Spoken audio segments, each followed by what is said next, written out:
Bienvenido, maestro Charlie, a este diálogo pedagógico significativo desde las perspectivas que tiene un gran reto de este siglo XXI. Muchas gracias, profesor Aldemar Marín. Encantado de estar en este espacio educativo. Bueno, teniendo en cuenta pues que esto es un diálogo pedagógico de reflexión, sería importante conocer su perspectiva general de los retos que tiene como tal el sistema educativo actualmente. Bueno, en la actualidad me parece que la educación constituye un factor fundamental para el desarrollo de la sociedad. ¿Por qué?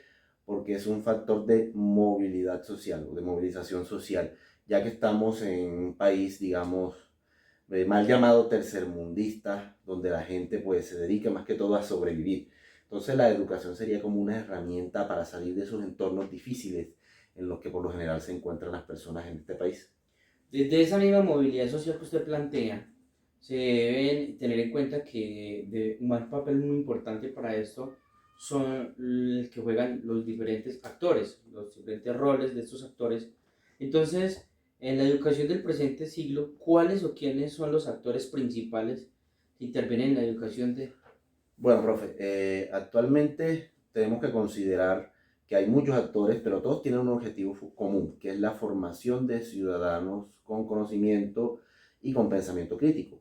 Bueno, están primero los estudiantes. Los estudiantes son los principales actores en el proceso educativo, porque ellos son los que van a recibir, digamos, el proceso educativo como tal. ¿Sí? Son los que van a recibir la formación con el conocimiento, con los valores y los principios que nos permitirán construir una sociedad más avanzada y justa.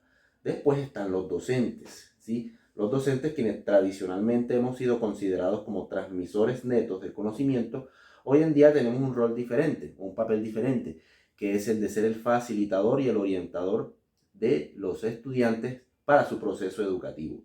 Están los directivos, que son quienes lideran las instituciones educativas, son los que se encargan de gestionar el recurso físico y humano para que este proceso educativo tenga éxito.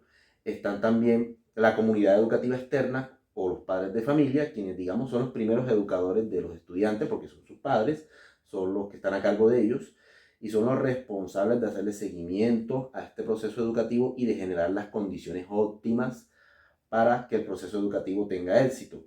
Es muy difícil que haya un proceso educativo exitoso cuando hay un estudiante con hambre o un estudiante que los papás tienen problemas, que se pelean constantemente, entonces los papás tienen que generar las buenas que tenga éxito.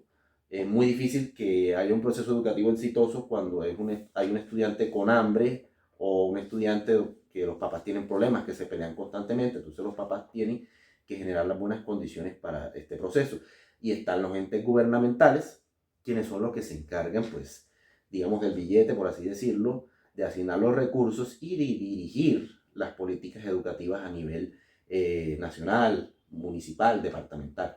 Muchas gracias, maestro. Ya usted se nos adelanta a varias respuestas de lo que se plantea para el segundo interrogante, que teniendo en cuenta todo el sistema académico educativo y las transformaciones que se plantean, ¿cómo debe ser entonces la educación del siglo XXI en el ámbito de la activación de saberes, de los procesos de enseñanza y aprendizaje, y por supuesto desde la docimología, desde la evaluación, que tantas diferencias existen, y por ejemplo desde el primer punto donde existe una bulia general, cómo creamos estrategias para crear interés y pasión por el conocimiento, cuando tenemos todo a un solo clic? ¿Cómo hacemos que desde esos tejidos sociales se genere ese verdadero interés?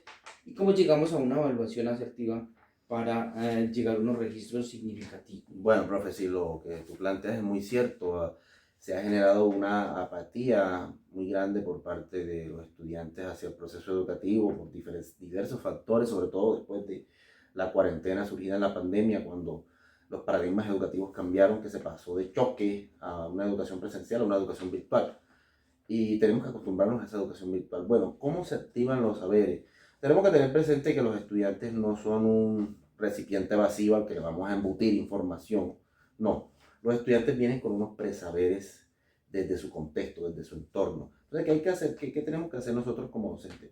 Confrontar esos saberes con los saberes que trae el docente para generar un saber definitivo. ¿Listo? De esa forma se activan los saberes, obviamente como te había dicho anteriormente, a través de estrategias pedagógicas y didácticas adecuadas y asertivas que permitan que el estudiante pues, se conecte con este proceso.